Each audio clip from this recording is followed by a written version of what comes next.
இந்த உலகத்தில் சோதனை இல்லாத ஒருவருமே கிடையாது. எல்லாருக்கும் ஏதோ ஒரு கஷ்டம் இருக்குது.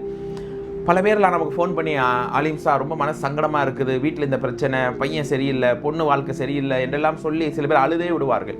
இப்போ அடுத்தவங்கள்ட்ட நம்ம கவலையை சொல்லும்போது அவங்க ஒரு ஆறுதல் சொல்லுவாங்க, அல்லது நமக்காக துவா செய்வாங்க. அப்படிங்கிற அந்த மன ஆறுதல் தான் தோழர்களே, தாய்மார்களே.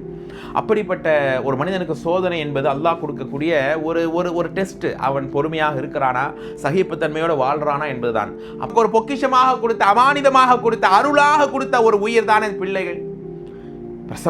பிரசவத்துக்கு முன்னாடி வயிற்றில் இறந்து போயிடுறாங்க. குழந்தை பிறந்து 2 நாளில், 2 மாதத்தில், 2 வருஷத்தில், சிறு வயதில், நினைவு தெரியாத வயதில் இருக்கும்போது, 4, 5 இருக்கும்போதெல்லாம் மௌத்தாயிடுறாங்க. இப்படியான சிறு பிள்ளைகளுடைய மரணங்கள் ஏற்படும். மலக்குவானங்கள்ட்ட கட்டுங்க, சொர்க்கத்தில் ஒரு வீட்டை கட்டுங்க, அந்த வீட்டின் பேரே பைத்துல் ஹம்து, புகழ் வீடு. கஷ்டத்திலேயே அடியான புகழ்ந்தானே அவனுக்கு கட்டுங்க அந்த புகழ் வீடு. அவனுக்கு சுவனத்தை தவிர, சுவனத்தில் இப்படியான உயர்ந்த அந்த வீட்டை தவிர வேறு கூலியே கிடையாது. அவனை மறுமையில் அல்லாஹ் கொண்டாடி விடுவான் தோழர்களே, தாய்மார்களே.